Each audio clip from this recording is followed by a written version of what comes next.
Good morning friends. स्वागत है आपका हमारे यूट्यूब चैनल जीएस कैप्सूल में। आई होप आप सभी लोग अच्छे होंगे और आपकी तैयारी अच्छी चल रही होगी। फ्रेंड्स, अगर आप लोग चैनल पर नए हैं तो regular exam updates, study material और करंट अफेयर्स के लिए चैनल को प्लीज सब्सक्राइब कर लीजिएगा। चलिए देखते हैं न्यूज़पेपर में आज कौन कौन से इंपॉर्टेंट आर्टिकल्स हमारे एग्जाम पॉइंट ऑफ व्यू से छपे हैं। तो ये देखिए, कल शाम को आपको ने देखा ही होगा, पूरा इसका ऑफिशियल डॉक्यूमेंट जारी कर दिया गया है परीक्षा से संबंधित। इसमें कई सारे इंपॉर्टेंट पॉइंट्स हैं, तो उनको थोड़ा सा देख लेते हैं। जो आने वाली हमारी प्रतियोगी परीक्षाएं हैं उसमें ये सब चीजें हमारी होने वाली हैं। परीक्षा कराने में 4 अलग अलग एजेंसियों की ली जाएगी मदद। यूपी में प्रतियोगी परीक्षाओं के लिए फुल प्रूफ इंतजाम के लिए शासनादेश जारी। तो कल इसका गवर्नमेंट ऑर्डर जारी कर दिया गया है। सरकारी या वित्त पोषित शिक्षण संस्थान ही बनेंगे अब आपके परीक्षा केंद्र। जो एग्जामिनेशन सेंटर को लेकर कई सारी गाइडलाइंस उसमें है। 5 लाख से ज्यादा परीक्षार्थी तो 2 चरणों में होगी परीक्षा। ऐसा कोई भी एग्जाम जो स्टेट गवर्नमेंट कंडक्ट करा रही है, अगर उसमें टोटल कैंडिडेट्स की जो संख्या है जो एग्जाम देने जा रहे हैं 5 लाख से ज्यादा है, तो वो एग्जाम आपका 2 शिफ्ट में कराया जाएगा। प्रदेश में प्रतियोगी परीक्षाओं के लिए फुल प्रूफ इंतजाम किए गए हैं। इस संबंध में शासनादेश जारी कर दिया गया है। प्रश्न पत्र संबंधी अलग अलग कार्यों के लिए 4 अलग अलग एजेंसियों को जिम्मेदारी दी जाएगी।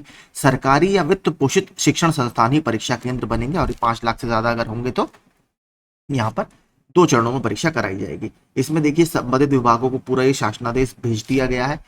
अगर यहाँ पर आप कुछ और पढ़ेंगे, एजेंसियों को इस तरीके से मिलेगा काम, ये थोड़ा सा इंपॉर्टेंट है। चयन आयोग और बोर्ड परीक्षा का संपूर्ण कार्य एक ही एजेंसी को नहीं देंगे। प्रश्न पत्र तैयार कराने, छपवाने व कोषागार में पहुंचाने की जिम्मेदारी एक एजेंसी की होगी। प्रश्न पत्रों को कोषागार से परीक्षा केंद्रों तक पहुंचाने, परीक्षा केंद्र की और सभी व्यवस्था और परीक्षा के बाद ओएमआर शीट पहुंचाने का काम दूसरी एजेंसी का होगा। परीक्षा केंद्र पर सुरक्षा संबंधी सभी व्यवस्था के लिए तीसरी एजेंसी और ओएमआर शीट की स्कैनिंग और बोर्ड परिसर में ही कराकर परीक्षा का स्कोर चयन उपलब्ध कराने के लिए चौथी एजेंसी की सेवाएं ली जाएंगी। तो आप देखिए, पेपर छपने से लेकर उसको ट्रांसपोर्ट करने से लेकर और उसके बाद ओएमआर की शेयरिंग, ये सारा काम अब अलग अलग एजेंसियां करेंगी ताकि कोई भी नेक्सस या गठजोड़ किसी के बीच ना हो पाए। परीक्षा नियंत्रक प्रश्न पत्र छापने वाली एजेंसी का नियमित निरीक्षण करेंगे। हर पाली के लिए होंगे 2 या अधिक पेपर सेट। तो जितनी भी शिफ्ट्स आपकी होंगी उसमें मिनिमम आपके 2 सेट्स बनाए जाएंगे। हर पाली के लिए 2 या अधिक पेपर सेट होंगे। प्रत्येक सेट के प्रश्न पत्र की छपाई अलग अलग एजेंसी के माध्यम से होगी। दोनों सेट जो होंगे वो अलग अलग प्रिंटिंग एजेंसी छापेंगी। कौन सा प्रश्न पत्र उपयोग में आएगा उसका परीक्षा के दिन शुरू होने से अधिकतम 5 घंटे पूर्व तय किया जाएगा। तो कौन सा एग्जामिनेशन पेपर उस दिन खोलोगे आप, ये पेपर से केवल 5 घंटे पहले ही पता लग पाएगा। तो ये थोड़ा सा एक अच्छा स्टेप मुझे लगा। प्रत्येक सीरीज के अंतर्गत प्रश्न अलग अलग क्रमांक पर होंगे, विकल्प भी अलग अलग क्रमांक पर होंगे। वो तो खैर आजकल होता ही है सब में। अलग अगल बगल के अभ्यर्थियों को अलग अलग सीरीज के प्रश्न पत्र मिलेंगे, ये भी पुराना ही है। शुचिता और गोपनीयता के लिहाज से चयन आयोगों का शासन के स्तर से शीर्ष अधिकारियों और एसटीएफ से संपर्क रहेगा। इसके अलावा जो कोषागार वगैरह होता है, ट्रेजरी आपकी, वो 10 किलोमीटर के अंदर अंदर आपके सेंटर्स बनाए जाएंगे।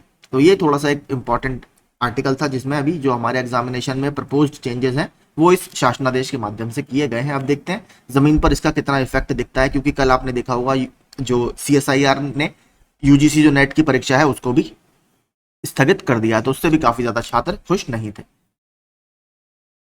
अगला देखते हैं। शीर्ष अदालत ने केंद्र और एनटीए को नोटिस जारी कर जवाब मांगा। नीट काउंसलिंग पर रोक लगाने से कोर्ट का फिर इनकार। तो देखिए, कई सारे लोग वहां पर गए हुए हैं कि आप नीट काउंसलिंग पर रोक लगा दीजिए, लेकिन नीट काउंसलिंग पर सुप्रीम कोर्ट ने फिर से कह दिया है कि एक प्रक्रिया है और हम इस पर रोक नहीं लगाएंगे। 6 जुलाई से आपकी देश भर में होनी है नीट की काउंसलिंग। 8 जुलाई को सुप्रीम कोर्ट में होने वाली है सुनवाई। तो जिस दिन हमारी देखिए सुनवाई है उस दिन नीट वाला प्रकरण भी आपका सुप्रीम कोर्ट में लगा हुआ है, जिस दिन लेखपाल की सुनवाई हमारी लगी हुई है। और 6 जुलाई से इसकी काउंसलिंग स्टार्ट हो जाएगी। तो लोगों का यही कहना है कि तब तक तो सीट्स वगैरह अलॉट हो जाएंगी, उसके बाद इनका क्या मतलब है। सुप्रीम कोर्ट ने शुक्रवार को एक बार फिर राष्ट्रीय पात्रता सह प्रवेश परीक्षा 2024 के लिए 6 जुलाई से होने वाले काउंसलिंग टालने से इनकार कर दिया है। शीर्ष अदालत ने कहा है कि काउंसलिंग एक प्रक्रिया है, ऐसा नहीं है कि यह एक बार खुली और बंद हो गई। तो ये इस पे इन्होंने ये एक जो अपना पॉइंट दिया है वो ये दिया है। बात करेंगे, देखिए ये वाला भी एक काफी इंपॉर्टेंट कल फैसला आया। सीएसआईआर यूजीसी नेट की परीक्षा स्थगित। राष्ट्रीय परीक्षण एजेंसी यानी एनटीए ने शुक्रवार को संयुक्त सीएसआईआर यूजीसी नेट परीक्षा जून 2024 को स्थगित कर दिया। यह आपके 25 से 27 जून तक होने वाली थी। एनटीए की ओर से दी गई जानकारी के अनुसार कि अपरिहार्य परिस्थितियों के साथ साथ लॉजिस्टिक्स के मुद्दों के कारण परीक्षा स्थगित की जा रही है। इस परीक्षा के आयोजन के लिए संबंधित कार्यक्रम की घोषणा आपके ऑफिशियल वेबसाइट पर की जाएगी तो वही आपका असिस्टेंट प्रोफेसर वगैरह के लिए यूजीसी नेट आपको स्कोर कार्ड चाहिए होता है। राज्य कर्मियों को बड़े डीए का आदेश, तो कल ये आदेश जारी कर दिया गया। जो स्टेट गवर्नमेंट के कर्मचारी हैं उनको अब आई थिंक 9% इसमें बढ़ाया गया है। 239% की दर से अब महंगाई भत्ता मिलेगा। यहाँ पर देख सकते हैं 9% की हुई वृद्धि। अब तक इन कर्मचारियों को महंगाई भत्ते की दर 230% थी, जिसमें 9% की वृद्धि हो गई है। इन्हें मिलेगा बड़े डीए का लाभ। तो राज्य कर्मचारी, सहायता प्राप्त शिक्षक और प्राविधिक शिक्षण संस्थाएं, शहरी स्थानीय निकायों के नियमित कर्मचारी, कार्य प्रभारित कर्मचारियों और यूजीसी वेतनमानों में कार्यरत पदधारकों जिनके द्वारा 1 जनवरी 2016 से पुनरीक्षित वेतन संरचना का चयन नहीं किया गया है, तो उनको यह लाभ मिलेगा। सहायक लोको पायलट की रिक्तियां 3 गुनी हुई। तो वैसे तो पुराना था, लेकिन आज फिर ये छपा है न्यूज़पेपर में। जल्द ही सहायक लोको पायलट के 18,799 पदों पर भर्ती करेगा रेलवे रिक्रूटमेंट बोर्ड।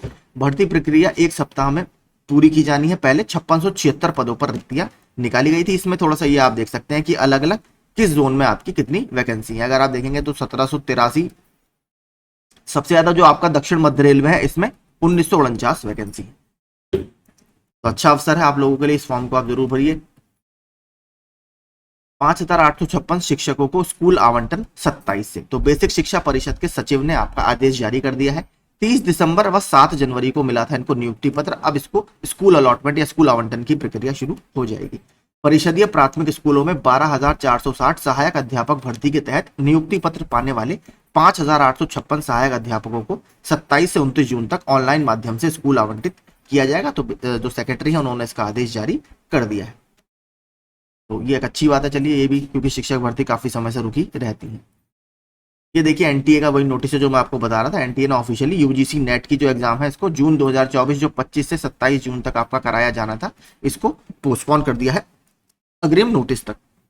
तो यही देखिए आज के हमारे सारे इंपॉर्टेंट अपडेट्स थे। आज वैसा तो कोई इंपॉर्टेंट अपडेट आया नहीं, स्पेशली यूपी SSS और लोक सेवा आयोग से संबंधित कोई सीधा आर्टिकल आज नहीं आया। बाकी आपको अपडेट्स अच्छे लगते हो, यूजफुल लगते हो, तो प्लीज चैनल से जुड़ जाइए और चैनल को सब्सक्राइब कर लीजिएगा। Thank you so much.